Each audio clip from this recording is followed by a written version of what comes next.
Assalamualaikum Kak. Ni sup nak order macam ni? Dah ada start dah.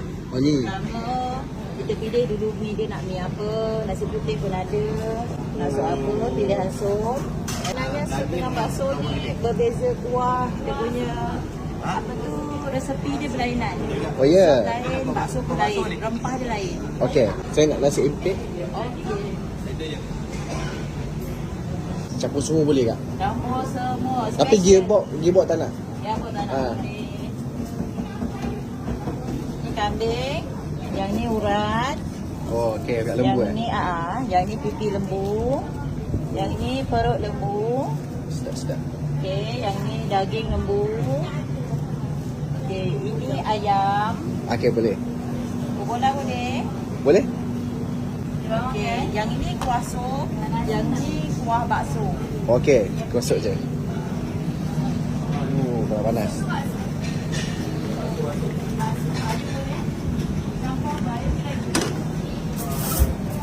Ini sambal kicap. Okey. Okey, boleh saya ambil. Terima kasih Kak. Kak, yang satu nak bakso? Okey. Bakso bihun. Bakso nak bihun Okey. Okey, bihun.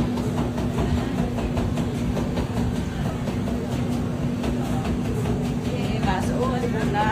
Kalau tak apa campuran lain nak campur semua ke nak pilih? Kambing, Kambing, tu urat urat lembu.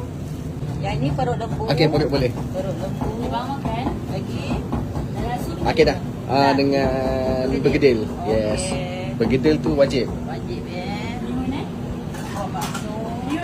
Kuah bakso kita ada sos cili. Itu semestinya. Okey. Ini kicap ABC. Apa banyak lagi?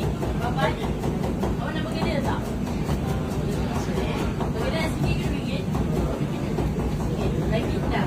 Oh dia macam Saja. cair sikit Dia cair sikit kuah dia. Jernih gitu kan. jenis sikit. Lama dah naik ke sini? Kita daripada since 99 lah. Dah berapa 10 tahun. Dekat 30 tahun. Okey, boleh Kak. Sambal nak asyik. Sama nanti saya ambil. Okey, terima kasih. Sambal asyik. Saya akan buka hari-hari ni. Kau buka hari-hari. Pukul berapa? Kita daripada 9 pagi sampai pukul 6 petang. 9 sampai 6 hari-hari Hari-hari. Okey, terima kasih Kak. Terima kasih.